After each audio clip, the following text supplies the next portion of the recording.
education. Slide, please. We are a partnership among literacy experts, university researchers, and technical assistance providers from these organizations under the direction of Boston University, Wheelock College of Education and Human Development. Next slide, please. Here you see our mission, which is to increase access to and use of evidence-based approaches to screen, identify, and teach pre-K through grade 12 students with dyslexia and other literacy-related disabilities. Our 5 priorities are to identify or develop free or low-cost evidence-based assessment tools for identifying students at risk of not attaining full literacy skills due to a disability, identify evidence-based literacy instruction, strategies, and accommodations designed to meet the specific needs of such students, to provide families of these students with information to assist their child, to identify or develop evidence-based professional development for practitioners, and provide technical assistance to stakeholders, and disseminate our products to regionally diverse entities. Thank you, Cindy. You can stop screen sharing. Great, thank you. So again, I'd like to welcome you to our Reading the Room series, which centers on discussions with researchers, practitioners, and community members on the science of reading, evidence-based literacy instruction, and related policies that affect students and teachers. We're pleased to share this third event with you, focused on preparing pre-service candidates to teach reading. Today, the panelists will share their perspectives on the successes, challenges, and role of educator preparation programs in developing knowledgeable and skilled teacher candidates based on reading science. At this time, I'd like to introduce our moderator for today's discussion, Dr. David Chard. Dr. David Chard is Dean of Boston University Wheelock College of Education and Human Development. Previously, Dr. Chard was president of Wheelock College before its merger with Boston University. He was also founding dean of the Simmons School of Education and Human Development at SMU in Dallas, Texas. Prior to becoming an academic leader, Dr. Chard was an active researcher focused on studying instructional practices that are most effective at meeting the needs of students with learning disabilities. He has directed or co-directed grants and contracts totaling more than $15.5 million. He has held faculty positions at Boston University, the University of Texas at Austin, and the University of Oregon. Welcome, Dr. Chard. Good afternoon, everyone, or good morning, or wherever you are. It's a pleasure to be here. Sarah, thank you, and thank you to NCIL for hosting this Reading the Room event. It's a real pleasure to be with you all. No doubt you all are paying close attention to the timeliness of this topic of teaching reading and of the preparation of teachers for reading, and it's why today's webinar is so important. It is getting plenty of attention in the popular media through podcasts and such. Also, we know that there are lots of policy changes happening state to state related to the treatment of children with dyslexia and other reading-related disorders. For today's conversation, we really want to talk about how we prepare teachers to serve the needs of children who fit into these categories of having dyslexia or other reading-related challenges. And I want to set the context for this by saying, you know, this is not a new topic. We have certainly thought deeply over the years about how it is we prepare teachers to work in diverse multilingual classrooms, to prepare children to be strong readers and writers. And it's also important to know that the science of reading is not the science of decoding, though certainly that is a very important element of learning to read. The science of reading really touches across a number of important domains and disciplines that have been developed over many decades. So I've asked today's panelists to be thoughtful as they converse about the topic of preparing teachers to be effective reading teachers in pre-service education. So let me get to it. I should say one other thing. I also taught reading methods courses, reading methods as well as reading content area methods courses. And of course, as Sarah mentioned, I now lead a college that prepares reading teachers, reading specialists, and reading interventionists. So I have a deeply personal and professional connection to this topic. I'm delighted to introduce to you a terrific panel of folks to have my discussion with. So let me get to introducing them. First, I want to introduce Holly Lane.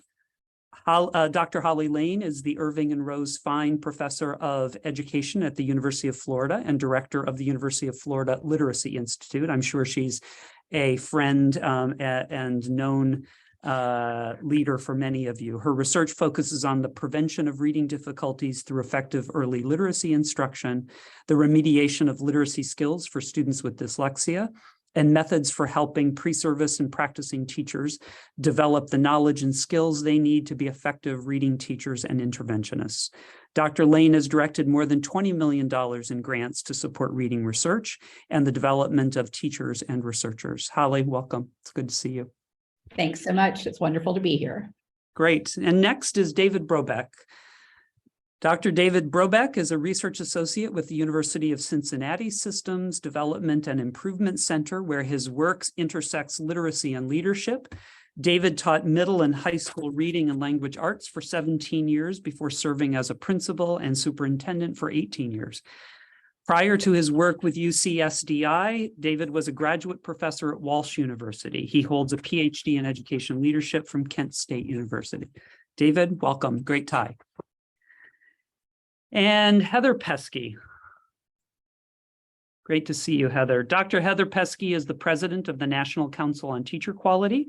She comes to NCTQ from her role as Senior Associate Commissioner for Instructional Support in the Massachusetts Department of Elementary and Secondary Education.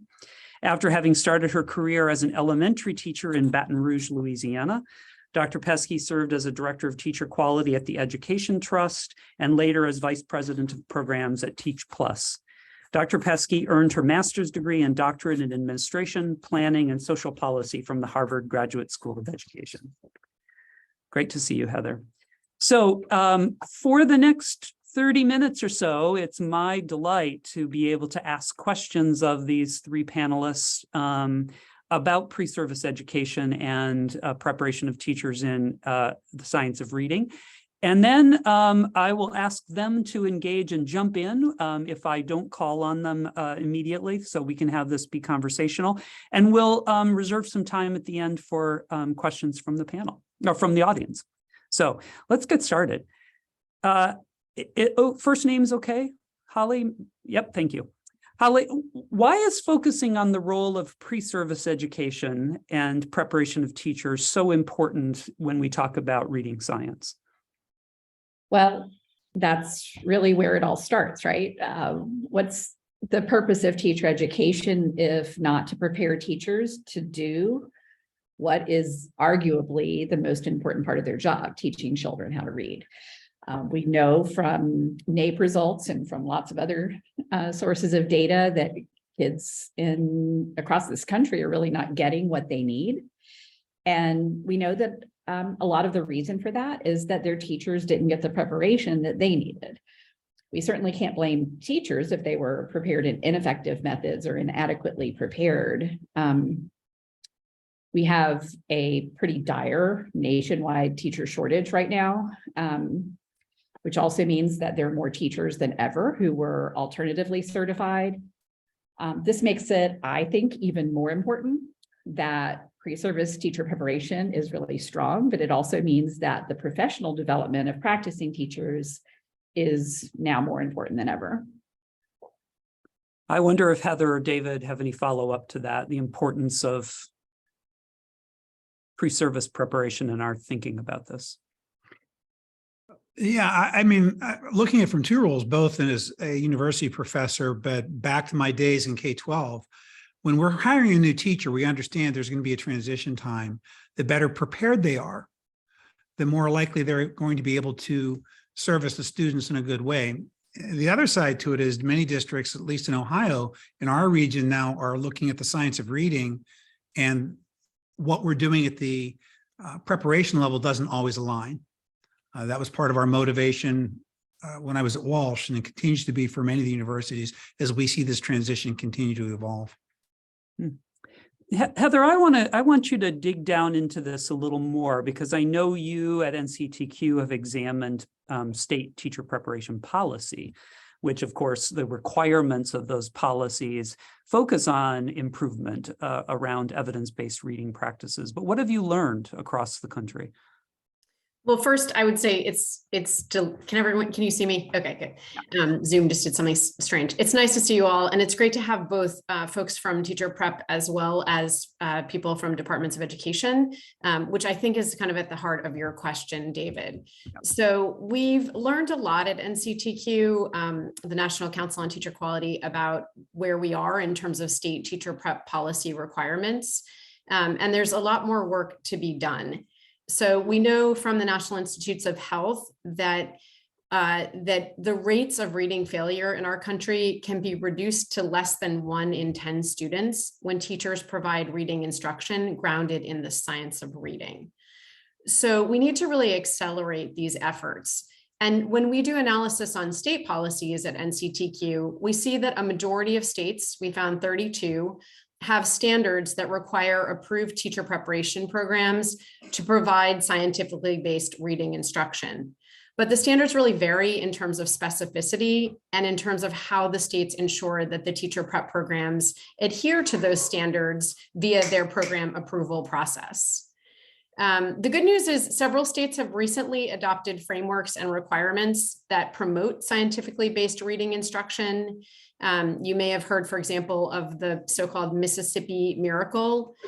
Mississippi has quite a coherent approach to their state policy, as well as their capacity building for teachers, both in pre-service and in service. And I would say the most efficient way for states to determine that their programs are teaching essential content and that their teacher candidates are ready to teach children to read is to use a strong licensure test in reading that measures the extent to which candidates have knowledge and expertise of these evidence-based methods. And there's, again, variation across states in terms of the implementation of strong reading licensure tests. There's still quite a long way to go. So I'll just pause there because I've said a lot, but I can certainly dig in more.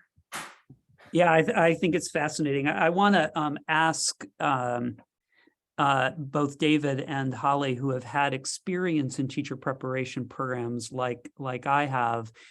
You mentioned something in your comments, Heather, about coherence in Mississippi. It's often the case, I believe, that teacher education programs do not strive deliberately for coherence from institution to institution.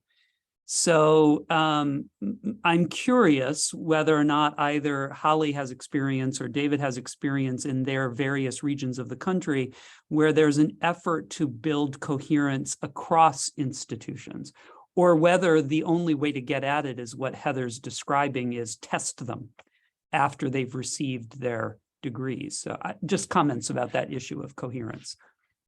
I do agree that one of the things that has actually driven real changes in teacher preparation programs in Florida have been changes in teacher certification examinations. That's absolutely true. When a program is proud of their pass rate and all of a sudden that pass rate goes down, they'll change to make sure that the pass rate goes back up. So it's unfortunate that that's one of the key drivers to change, but it's absolutely true. I think also some of the policy initiatives that are very well-meaning in terms of having different or higher expectations for teacher preparation in reading sometimes have unintended consequences where programs change in ways that aren't exactly what the developers of the policy intended. So that's just another kind of issue that can lead to a lack of coherence. You're veiling something there, Holly. Tell us what you really mean. What are you trying to say?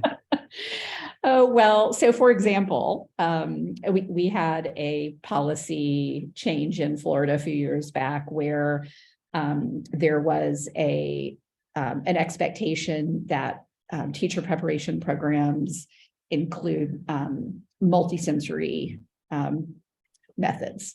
And there was really very little guidance for teacher preparation programs and what that even meant. And so there were some programs that said, well, reading by its very nature is multisensory. So you're hearing and you're seeing, and so teach reading, that's multisensory. Others took it to another extreme, which meant we had to be hopping and skywriting and writing in sand to be multisensory. And others looked more toward the research and what does the research actually tell us about multisensory instruction, and that focuses more on the articulatory gestures of phonemes. And so there are a lot of different applications of what would seem to be just a simple line in legislation. So how it gets applied, sometimes without very explicit and deliberate guidance, can be kind of all over the place. Yeah, that's really interesting. David, this might be a perfect segue to your role at the Ohio P20 Literacy Collaborative. What do you do? What is the collaborative and what do you do? And are you in some ways a bridge from policy to practice? Yes and yes. So had you not asked the question, I was going to go there. So the P20 Collaborative, it was born out of the Ohio Dean's Compact, which has been in existence for about 10 years. The compact brought together leaders throughout the state from both the P12 sector and higher ed. The P20 Collaborative is a community of practice. So when I was introduced to it, I was still at Walsh University. The grants were starting to be talked about to convert to the science of reading for IHEs. And I walked into a room filled with people who were examining syllabi from around the state. Different institutions that we were taking a look, what looks good, what's right, what's going to work. We actually house sample syllabi through the Ohio Dean's Compact that any IHE can borrow. Holly's here and they have the Fly Center at Florida and they provide free resources that we have tapped into. We make it available so that people can have access to it. When I got a call at Walsh from another IHE, in this case, Youngstown State University, that Youngstown City wanted them to do more with the science of reading, we shared what we had. If they wanted something, we gave it to them. We are encouraging different IHEs to work with each other. We provide small grants through the Ohio Dean's Compact and the P20 Collaborative that the expectation is you share product and bring it back. And we have seen institutions, and now I've gotten to know professors at our Research Ones to some of the smallest colleges in Ohio. And it's that collaboration. And I mean, I go back to the vision that Johanna Ward had and Deb Telfer and Melissa Weber-Mayer and different leadership roles in Ohio. And then Krista Maxon came in from ODHE, and they're working together because we have a need for all of our students. You know, I saw Aaron Bowie from Youngstown was one of them. I saw his name pop up, and you know, Aaron is an African-American leader in Youngstown City Schools. We think kids in Youngstown should be able to read just as well as the kids in the wealthy suburbs. And we think we can make it happen through this work. So in some ways, the work you're doing, and thank you for describing it, can guard against some of what Holly was describing, can be misinterpretations of policy or variations that may not actually align with evidence. And it doesn't mean we don't have our own controversies in Ohio. We have a state book on the Ohio Plan to Raise Literacy Achievement, and then we had controversy around our dyslexia guidebook. That what do we do to have to deal with students that who are identified with reading problems? So not everyone is on board. And there are some folks that are tied to lifetimes of research that don't think that this is something they want to do. Yeah.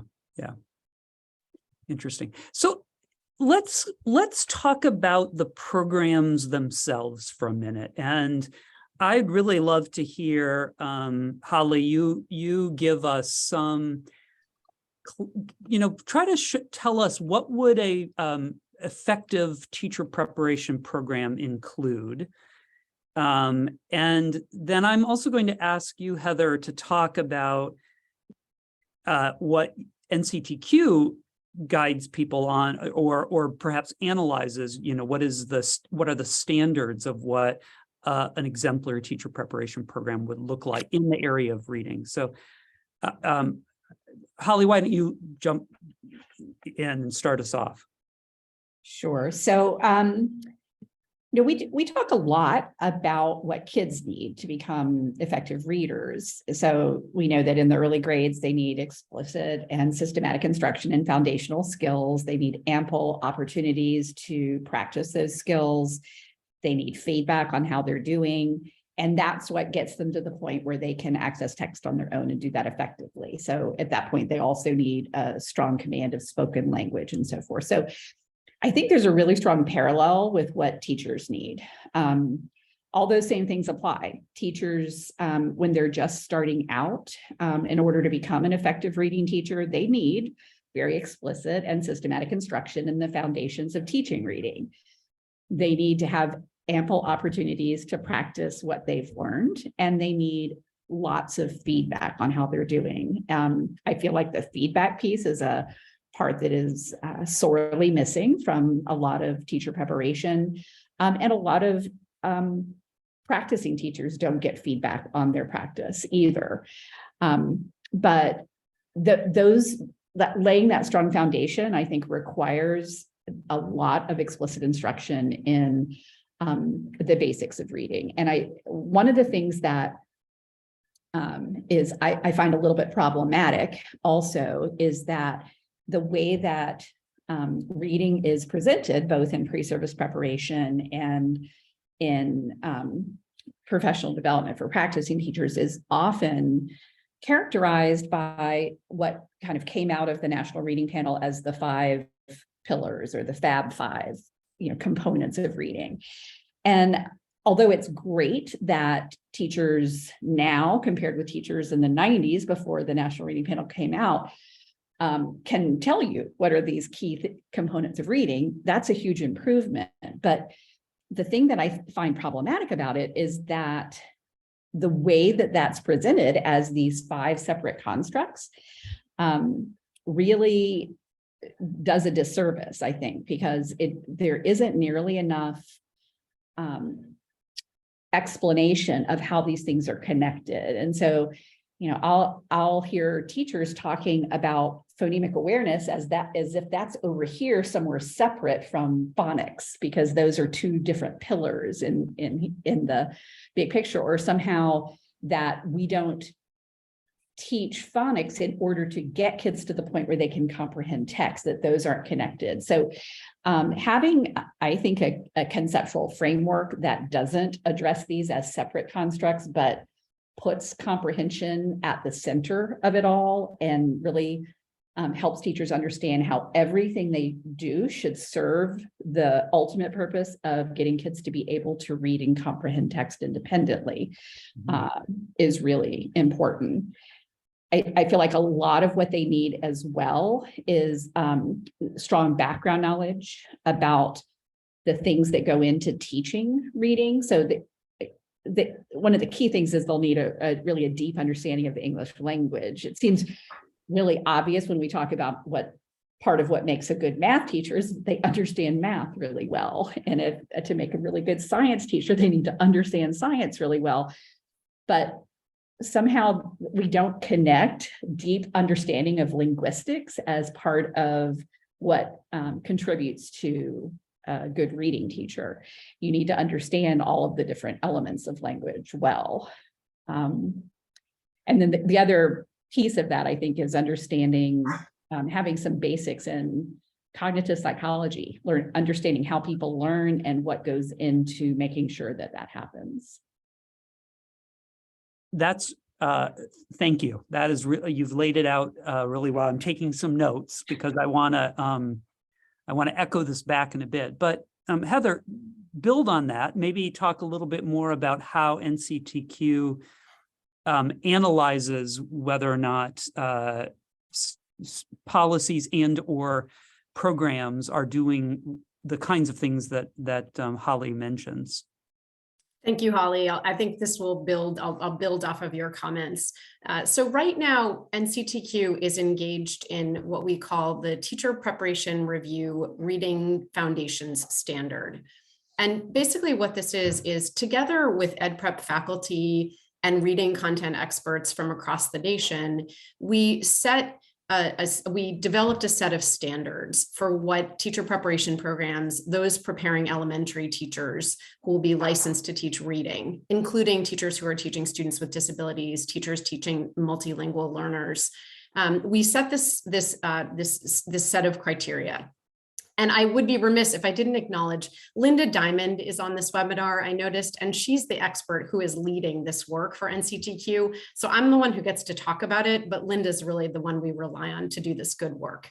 Shout out to our friend Linda. Hey, Linda. So to your point, to your question, David, and to your good point, Holly, what is NCTQ looking for? Now that we've set these standards, we're going about the process of analyzing and reviewing these different programs. And so we believe, based on the evidence and the research, that an exemplary teacher preparation program in reading, like Holly described, thoroughly covers the 5 components of scientifically based reading instruction: phonemic awareness, phonics, fluency, vocabulary, and comprehension through multiple instructional approaches. And I just want to underscore, to Holly's point, like braiding these 5 components together through multiple instructional approaches is really important to preparing teachers to teach reading. So what does that specifically mean? First, there should be support for understanding for aspiring teachers. So the readings or the textbooks should explain the research underlying the components and their application in reading instruction for all students. So these strong materials can serve as a resource for teachers, not only during their teacher preparation programs, but also once they're in the classroom. The in-class time instruction in the program should be reserved for these components and their use in reading instruction, including student assessment and how you conduct student assessment to determine where kids are. We also look at what we call objective measures of knowledge. So this includes things like quizzes, tests, exams, written assignments that are given to pre-service teachers that address the components and or their use in reading instruction. And finally, as Holly said, we look at the practice and the application with K-12 students. So we consider what opportunities are available for these pre-service teachers to practice teaching these specific components, including, very importantly, in clinical practice sessions. So they get not just practice, but also feedback. We also know that exemplary programs have reciprocal partnerships with their local school districts and schools, so that there's an alignment between the methods that the teacher prep program is using to teach reading and the curricular materials that the district or the school is implementing, as well as the student teaching programs, so that all educators and administrators are on the same page as we prepare these teachers to go into classrooms about what effective reading instruction looks like. Also importantly, and this is different for us in this, this review, exemplary programs don't teach aspiring teachers to use methods of reading instruction that are contrary to the science and that have been demonstrated to be practices that just simply don't line up with the research. So methods such as 3 cueing, which has been proven to be ineffective and also harm students by taking away the time and the focus from proven methods. We're doing analysis to see to what extent do the programs include these methods that simply we shouldn't be wasting our time teaching pre-service teachers to do. So what we're doing now is we're doing this analysis and we're identifying programs from which we can learn, trying to highlight those programs that are really stellar in terms of all of these components, and also giving feedback to programs about areas of growth. So when I put together the list of things Holly outlined and the framework you described, Heather, I am, as a dean of a teacher education program, frightened that I don't have enough room. I don't have enough time with my pre-service teachers. So I'm curious about how you think about what is the threshold of where do I fit everything else in when I create proficient reading teachers? And I know other deans will be asking the same thing. If I have essentially 2 years, maybe 3 to prepare a teacher well, is there room in a typical teacher education program for everything we're talking about? Or is there a threshold of knowledge necessary to become a teacher, and then we think about preparation really extending into classrooms? That's open to anybody to answer. Just curious. I can jump in. I mean, I think that the fact that we have some teacher preparation programs that are doing this very well means that it can be done. So that's part of what I like to do generally as a leader, is try to highlight what's possible and where people are doing this in terms of meeting really high standards for preparation, and learn how they're doing it and then replicate that. That's how we scale good ideas. I think to your question, David, about like, is there a developmental trajectory we should expect for teachers? Certainly. And I think we could use much more specific clarity about like what is absolutely critically necessary for pre-service teachers to learn before they step in on day one in the classroom. Because part of the problem is that the way that we structure teaching and the job of teaching means that you're responsible for those 25 kindergartners in front of you. That's right. And so it would be great if I could have the luxury of saying, you know, let's give Holly 3 years to really develop and build her capacity to teach reading. But in the meantime, 60 kids, if she has 20 students per one of those 3 years, 60 children have perhaps not learned as much as they could or should have because we assumed a developmental trajectory.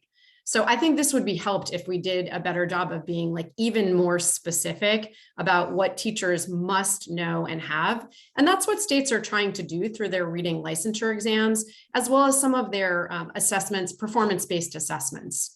So I think it's a critical and important question. And until we change the job of the teacher, we have to assume that we have to prepare them to be ready on the first day in the classroom. I appreciate your candor. I just know I was a much better teacher in year 8 than I was in year 1, right? I understood children better. I understood the tools I had at my availability. So anyway, Holly, anything you want to add to that? Yeah, I am feeling that right now.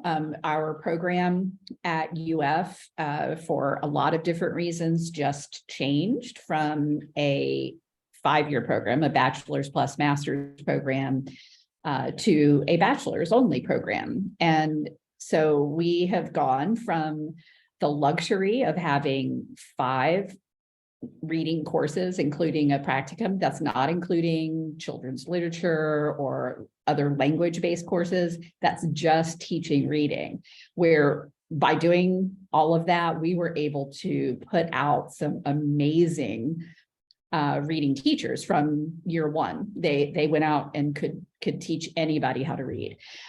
So we had to back off of that lofty goal when we went to a 4-year program and figure out really what was essential to include for a beginning teacher. And our teachers now don't leave with the same capacity to provide intervention for struggling readers that they did, but they can at least do basic tier 1 instruction still very well. And so I think that's a big part of it, is determining what is essential. And yes, I would love for everybody to be able to teach anybody how to read, but it's just not realistic in a lot of settings to be able to have enough courses, enough experiences to get to that goal. Right.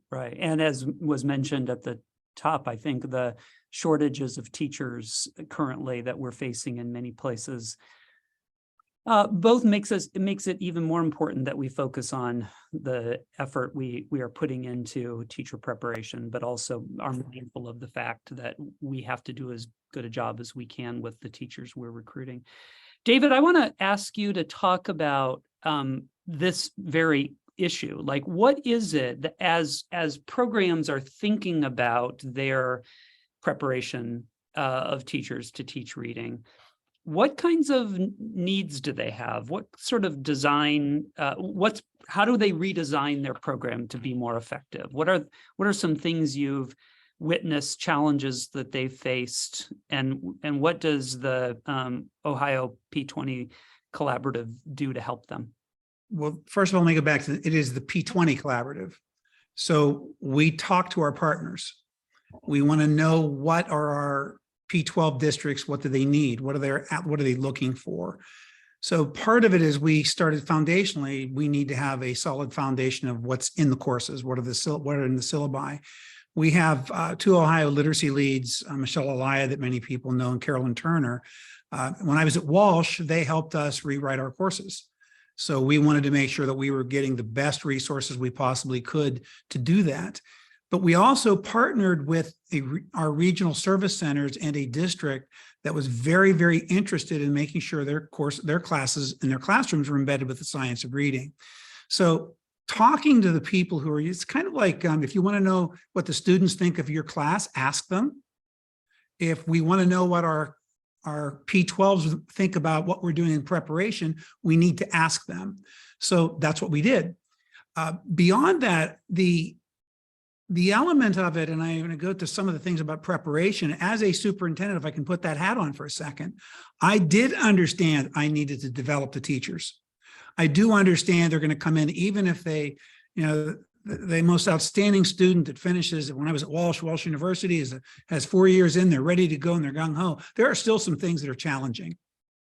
And, the kids that don't show up for class, and then you have discipline problems you didn't know you didn't have in student teaching, and some of the other things that go with it. How do we get them and how do we nurture them? I put in the chat the All Ohio Literacy Org website. We have developed some free tools that I said to one superintendent, look, don't disqualify somebody because they didn't attend this institution that does the science of reading. Let's give them some of these tools, see if they're willing to learn. As a superintendent, I wanted teachers willing to grow, who wanted to grow and wanted to get better. And if they didn't have it, can I teach it? I think more from a sense of urgency than being patient. So I'm going to do what I have to do, surround them with good teachers, surround them with good mentors, get them in situations where they're teaming and they're not all by themselves, they're not isolated. Those are things we can do, and we can help from the IHE level to the P12. And that's why, again, I'll go back to our P20 collaborative. We have a bunch of people in the room. We have our teachers and we have administrators from the P12 and we have professors and deans. Everybody's there. And if we're doing it right, we're listening to each other and we're building from that. Does that make sense? It does. It does. I wish every state had the same level of support. I think many are, go ahead. Sorry. No, I want to add, I was at the AIPL convening in Washington, D.C. in Mississippi. They were there. And one of us made a comment about, wow, you guys, the Mississippi Miracle. And one of their State Department individuals said, well, we have the rules, but we have told the IHE prep program, I guess you can continue to do what you want. We'll decide what is required to certify your graduates. And that's a little bit different position. Suddenly the P12 sector is saying, yeah, okay, do what you want, but we're testing for this. We're expecting this. We want your graduates to have that. And they make it public. And I think it was an amazing answer. Yeah. So Heather, talk a little bit about that as a former senior associate commissioner here in Massachusetts. Like, how is that how the state of Massachusetts thinks about it, or did, at least when you were in a leadership role? Well, I just left in the spring, and Claire Abbott, who's the director of educator effectiveness, is on this webinar as well. And she leads this work, both the setting the standards for pre-service and reviewing teacher preparation programs. So I think this goes back to my earlier noun, and that is coherence. So I just cannot stress enough how important it is. And there are a number of state agency folks on the call, but what we tried to do in Massachusetts was build a coherent state approach to increasing reading outcomes for kids. And teacher prep is a huge part of that, and it's not the only part. So we did things like we aligned the standards for what students should know and be able to do with the expectations for what teachers and administrators should also know and be able to do, both in service and pre-service. So we aligned what we call our subject matter knowledge requirements for aspiring teachers. We aligned that to the ELA curriculum frameworks that we have for students. And then we used our licensure test, the Foundations of Reading licensure exam, which is a requirement for all elementary teachers to take and pass. We used that exam, again, as a measurement of the extent to which the students had met these standards. But we also did things like we provided millions of dollars worth of access to high quality instructional materials, high quality curriculum that we vetted and approved and said, districts, you can choose from this list of curricula, but it has to be this list. And you can choose from this list of professional development providers, but it has to be this list. And all of that reading curricula is high quality and has been vetted by Massachusetts teachers as well as national organizations. So I would give some other examples. I mean, we did things like increasing the capacity of in-service educators. So last winter, we opened up these courses we call OPAL, which stands for Open Access Professional Learning. And we were offering a curated selection of PD opportunities for both teacher prep faculty as well as in-service teachers to learn more about early literacy and the science of reading.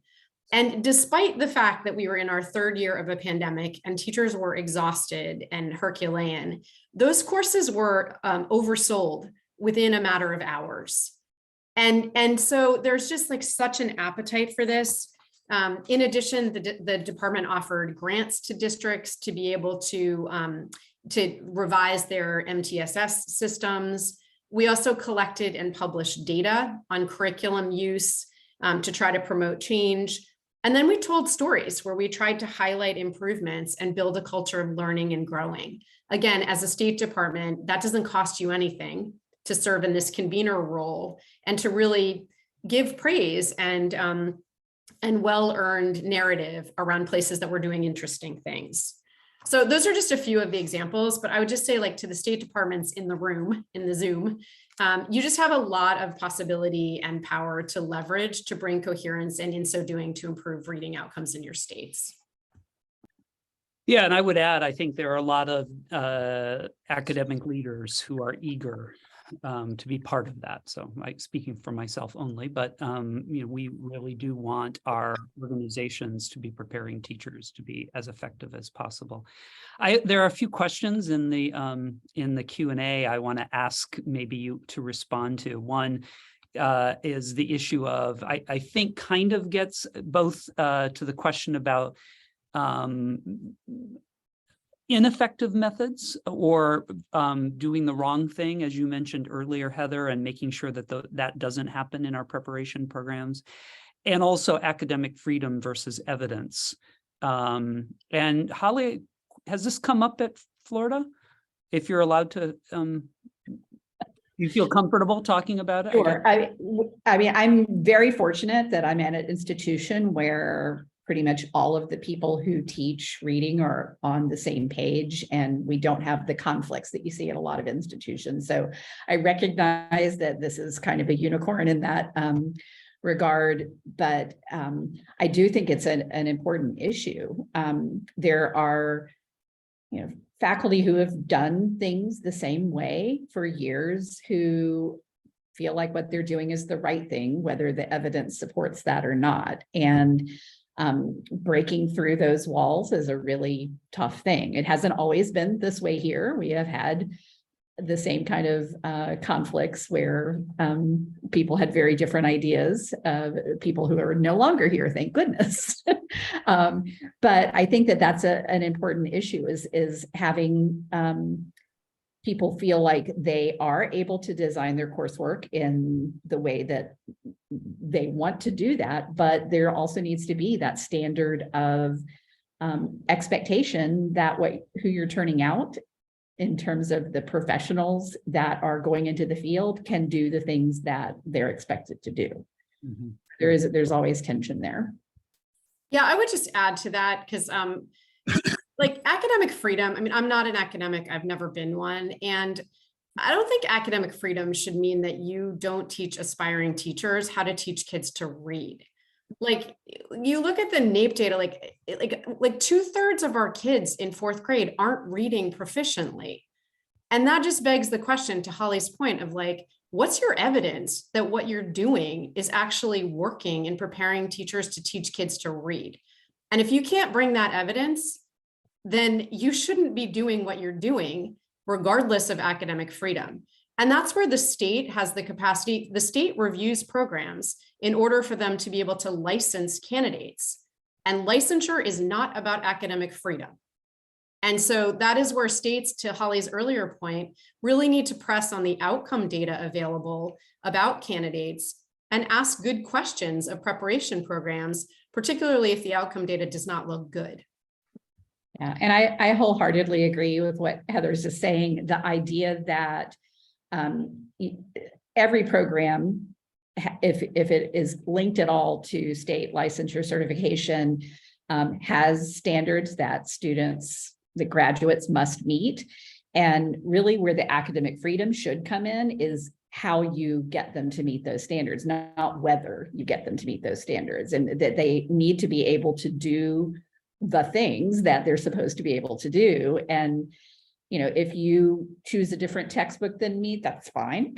But if you choose different class activities, that's fine. But we need to have outcomes that meet the standards.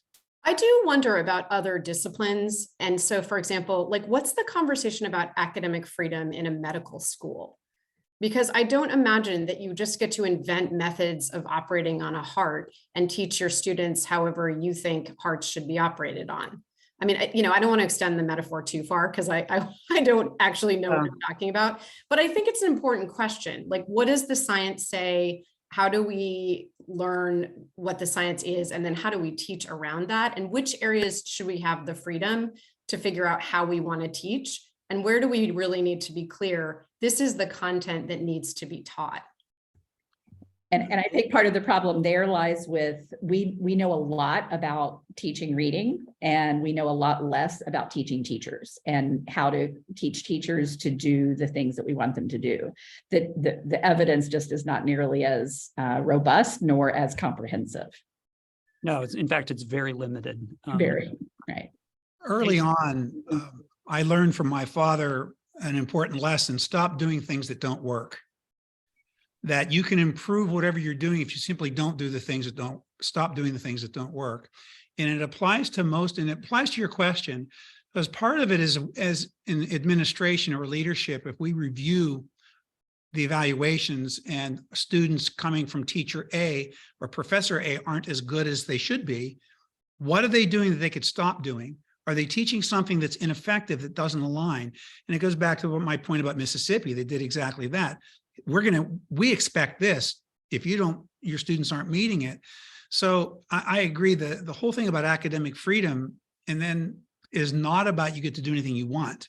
The other side to it is, I don't know what every university does, but I think deans have the right of assignment. And if students are not getting an adequate reading instruction, then you need to find somebody who can teach those courses and help them do that. But it's it shouldn't be a pushback, but it is. But I'll bring it back on this one. Columbus City is the largest school district in the state of Ohio. Their students weren't achieving to where they wanted. They got a $5 million grant to bring the science of reading in and to retrain their teachers and administrators. At the Ohio Deans Compact UCSDI, we're working right now on a module. We're going to test it in the spring that will teach principals how to support literacy instruction. That we believe the leadership role is critical to support the teachers. So, and again, new teachers or experienced teachers, we're making the transition.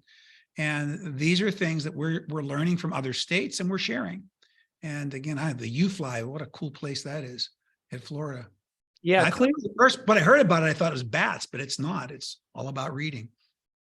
Clearly, there are a lot of resources available, and I think NCIL is one source of those resources, and also sends people to other resources for additional support. We're nearing the end. May Go I ahead. comment on Linda Diamond's piece? Can I give her an example? Youngstown City Schools said to Youngstown State, it's in the chat, Youngstown State University, we want you to move to the science of reading. The state support team in our region, State Support Team 5, had the access, and that happened because of it. Youngstown State made the transition because their biggest P12 partner said, we expect this of you. So others can do that too. If the school systems say it and they demand it, it'll happen. Well, I think one of the interesting things about the context we're in currently is that more people have joined the discussion, right? We're seeing parents and nonprofit organizations pushing for change that during the Reading First days, we didn't have those partners. We didn't have allies that were helping us push from different directions. So I appreciate, David, your point that school systems that recognize they need to change can say to the preparation providers, we're not interested in your graduates unless they can do the kinds of things we need them to do. I'm curious about, I have 2 minutes. Well, let me skip. I was going to ask about how we teach teachers about the nature of evidence, but that may be another webinar. But there is a question about the shortage of teachers and what we do for alternatively certified teachers who are not getting adequate preparation, who are not coming through any preparation program. Is there a source of information or support you would recommend to school districts to get them ready? I see someone telling me that Holly's got all the answers. Holly, do you have an answer for that? I have very little answer to that. That's something that we're trying really hard. We're working on really hard. We are currently in a lot of districts, working with practicing teachers, a lot of whom came from other fields, have had zero coursework in any kind of teacher preparation, let alone reading instructional methods. We have been working on what we describe as an educative curriculum. We have things set up in such a way that by teaching the lesson plans that we provide teachers, they actually learn more about teaching reading. And that has made a tremendous impact on a lot of these teachers. But that is a pressing problem that I don't see going away anytime soon. Having lots of teachers who are either unprepared or underprepared, that we really don't have any kind of mechanism to keep up with the demand at this point. Yeah, and I suspect, as Heather pointed out in the chat, states are going to have to bring investment to this in the future. We are out of time. I want to pass it back to Sarah, I believe. But let me first thank Holly and Heather and David for joining us and sharing their expertise. And it's good to see you all. It's good to know we have allies who are working on this enormous challenge. And again, it's not a new one, but the more we know, the more I think more challenging it is to watch us continue to do things that are not effective in classrooms. So let me stop. And Sarah, are you taking over? I am. Thank you, Dr. Chard. So I just wanted to say thank you to BU Wheelock for hosting this event, Dr. Chard for moderating the discussion, our panelists for sharing their perspectives and experience, and our attendees for participating today. We hope you join us for future Reading the Room events. You will receive a recording of today's event, and it will also be posted on the NCIL website. And a brief feedback form for the event will automatically launch in your web browser when you leave the webinar, and we kindly ask for you to complete it then. To stay abreast of the latest NCIL news and information, please follow us on Facebook at Improving Literacy or on Twitter at NCIL Literacy, and sign up for our newsletter at improvingliteracy.org. Thank you again for joining us for the third Reading the Room event in our series and your interest in promoting evidence-based literacy practices. Have a great week, everyone.